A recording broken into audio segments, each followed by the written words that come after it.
Assalamualaikum guys, bersama aku lagi Faizanal. So, ini adalah gadget bawah RM100 untuk episod kedua. So, dalam episod pertama berapa je yang korang dah beli, dan aku rasa gadget untuk episod kedua ni agak menarik juga bagi aku, sebab kebanyakan gadget yang aku akan kongsikan nanti adalah gadget yang memang aku dah gunakan dalam jangka masa yang agak lama, dan aku memang teruja gila untuk nak kongsikan gadget-gadget yang aku dah gunakan dalam jangka masa yang lama ni. Okay, first of all, aku akan kongsikan satu gadget yang menarik, iaitu power bank Penang 30,000 mAh. So ini dia. Sebenarnya aku ada dua unit benda ni. So first power bank aku dah pakai dalam masa setahun ke setahun lebih macam tu, dan ini yang aku baru beli. So ini warna hitam, yang aku pakai sebelum ni adalah warna putih. So selalunya power bank ni aku akan bawa pergi balik kampung ke, ataupun pergi travel tempat-tempat yang jauh lah, yang tidak menaiki flight lah. Sebab tak silap aku, kalau nak pakai naik flight 30,000 mAh ni macam tak boleh kan. So biasa naik kereta ke balik kampung ke, ataupun pakai dekat rumah ke, nak cas MacBook aku ke, iPad Pro ke, ataupun laptop yang menggunakan protokol jenis USB PD. Yes, power bank ni amatlah berguna. So korang akan dapat power bank saja, besar juga sebenarnya dia punya size, and akan dapat kabel jenis micro USB dan juga USB-A.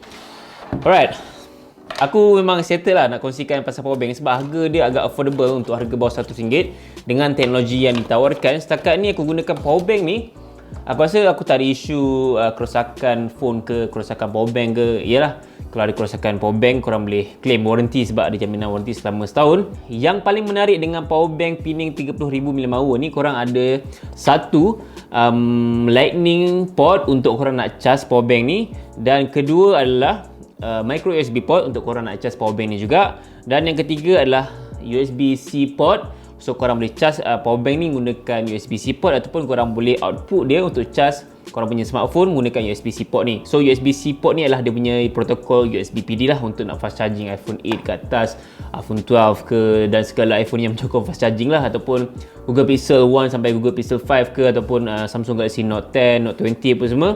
Yes, boleh gunakan fast charging untuk Type-C yang ada pada power bank ni. And ada output USB-A dan juga USB-A. So ada dua output USB-A. So jumlah input yang ada pada power bank ni adalah 3, iaitu lightning port, micro USB dan juga USB-C. Dan juga ada 3 output untuk power bank ni, iaitu USB-A, USB-A dan juga USB PD ataupun USB-C lah. Dan kalau korang tekan button pada bahagian tepi ni, dia akan tunjuklah berapa persen tinggal power bank ni kan. So kat sini tinggal 39%. Dan agak banyak lagi sebenarnya, 39% ni boleh charge ya, at least dalam 2 ke 3 kali lagi untuk aku punya iPhone ataupun smartphone Android lain. Dan untuk korang nak fast charging power bank ni juga, korang jangan risau, korang still boleh gunakan fast charging USB PD korang untuk charge power bank ni. So dia pantas sedikit lah berbanding korang gunakan kabel micro USB dia ni kan. At least kalau korang charge malam tu, pagi tu dah penuh lah untuk power bank ni kalau gunakan fast charging USB PD. Agak berat sebenarnya besar dan berat. So aku tak rasa power bank ni sesuai untuk daily usage. Aku rasa kalau korang yang okey lah kan. Tapi bagi aku macam sometimes aku akan bawa power bank ni, sebab untuk daily usage punya power bank aku rasa 10,000 mAh pun dah terlampau cukup untuk aku, sebab smartphone aku tak adalah bateri teruk sangat. At least sehari sekali je pun aku charge kan. Kalau korang nak dapatkan power bank ni, korang boleh beli dengan harga RM69 ke RM79 saja dekat Shopee. Aku akan letak link dekat bahagian description untuk korang beli power bank ni dan juga barang-barang lain nanti.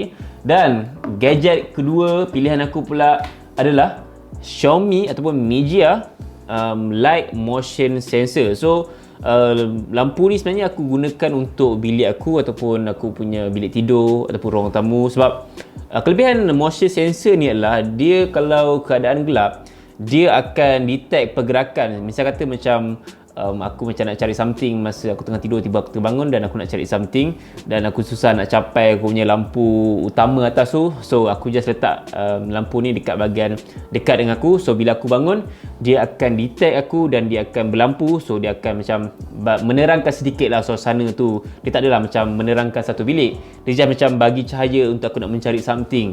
So benda ni bagi aku membantu, dan aku dah pakai selama setahun tak silap aku. Setakat ni aku tak pernah tukar bateri lagi, dan aku hanya gunakan bateri IKEA 3 biji ni saja, double A punya bateri. So dah setahun dah aku gunakan dan sangat-sangat tahan dia punya bateri. Kalau nak aktifkan benda ni, nak kena tutup lampu dulu. Aku try jap. Aku try tutup lampu. Lompat pula dia. Alright, lebih kurang macam ni dia punya lampu yang akan menyinari sedikit korang punya bilik kalau keadaan tu gelap dan masa korang tidur, terbangun nak pergi tandas ke apa, tak adalah terlanggar apa-apa yang di depan korang kan. So harga untuk Xiaomi Light Motion Sensor ni hanya RM33 saja. Maybe korang boleh dapat dengan harga lebih murah sedikit ataupun harga yang lebih mahal sedikit ikut pada dia punya features dan pelbagai lagi. Dan sebenarnya pada bahagian belakang ni korang boleh lekat pada bahagian dinding ataupun pada bahagian almari. So aku tak lekat sebab aku tak nak lekat. So aku just letak atas meja macam tu saja. So dia akan keluar lampu warna oranye keliling dia. Barang gadget ketiga pula, aku ada Dirma vacuum cleaner. So Dirma ke Derma tah nama dia, aku tak sure, but dia ada double E, aku just panggil Dirma. So ini aku baru gunakan selama almost 1 month. Aku suka dengan benda ni disebabkan oleh vacuum ni dia lebih kepada macam portable jugalah, tapi korang still kena cocok plug lah, dan dia mudah dibawa ke mana saja. Tapi wire dia agak panjang sebenarnya. So vacuum ni sebenarnya dia berfungsi untuk menyedot macam hama ataupun menyedot kekotoran yang ada pada bantal, pada tilam, pada korang punya selimut ke ataupun anything lah, macam maybe langsir ke apa semua. So Dirma ni dia bagi aku agak membantu sebab dia ada 3 ke 4 fungsi sekaligus masa korang turn on vacuum cleaner ni. First of all, dia akan sedut hama atau habuk lah dekat bahagian belakang ni. Dan kedua, dia ada macam vibration dekat bahagian depan ni. Dia akan vibrate, dia macam lebih kepada tepuk lah kawasan tilam tu ataupun bantal tu supaya hama-hama tu keluar dan dia akan sedut. And then ketiga, dia ada UV tak silap aku pada bahagian belakang ni. Yes, dia ada UV dan juga dia ada macam suhu yang panas yang membuatkan macam hama tu ataupun telur hama tu dapat disedut ataupun dapat dibunuh lah. Okay, just simple, tekan atas ni saja. Tapi kekurangan dia adalah dia punya bunyi agak kuat tau sebenarnya. And dia ada roda pada bahagian bawah ni. Roda ni korang boleh tekan. So simple. Dia tak ada macam terlalu melekat sangat dengan kain sebab dia ada roda. Dan kalau korang nak vacuum korang punya tilam pun aku rasa tak ada masalah. Just tolak macam tu je kan. Santai.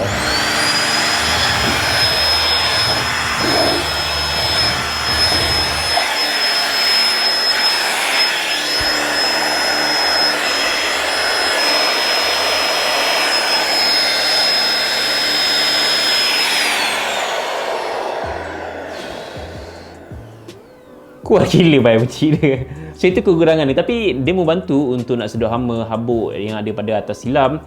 Aku galakkan kalau korang yang concern bab kesihatan tilam yang selalu korang tidur. Yes, Dirma vacuum cleaner ni one of the best gadget yang maybe korang boleh dapatkan dekat Shopee ataupun Lazada. So ada vibration tadi bila aku buka dan setakat ni aku dah sedut banyak jugalah habuk. Korang nampak ni. Ini adalah habuk-habuk yang ada dekat atas tilam aku dan juga dekat bantal aku. Ini baru 2 saja. Aku tak boleh nak buka dalam sebab nanti aku bersin apa semua. So bahagian dalam dia sebenarnya banyak juga. Dia macam habuk-habuk yang sebenarnya kita tak nampak tapi sebenarnya banyak kat tilam kita ataupun bantal. Dirma vacuum cleaner.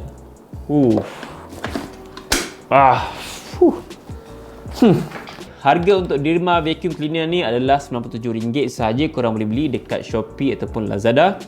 Agak affordable dan juga membantu untuk kesihatan dan mengurangkan hama-hama yang ada di tilam ataupun di bantal rumah korang. Tadi tu adalah gadget ketiga dan sekarang ni gadget pilihan aku yang keempat adalah Ancient Hair Clipper ataupun lebih kepada macam trimmer rambut ataupun trimmer jambang ke dan sebagainya yang korang nak gunakan. Dia boleh jadikan sebagai mesin gunting rambut juga, tapi dia sangat portable dan sangat simple, straightforward sahaja.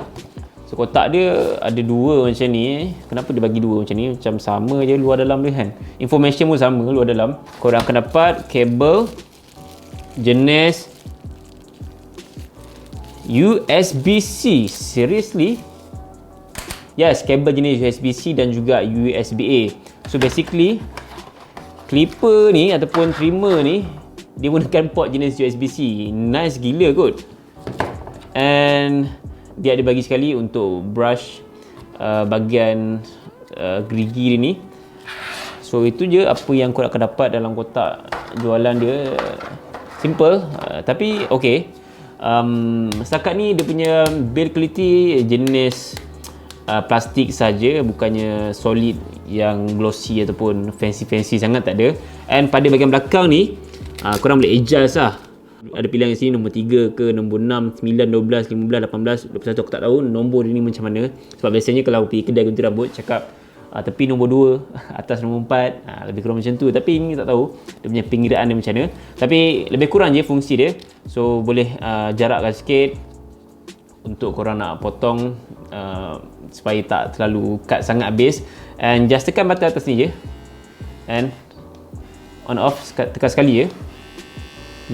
Tapi bahagian atas ni dia adalah plastik tau, dia bukan besi. So bawah saja besi, atas plastik yang keras, solid. So dia tak adalah plastik murah sangat kan.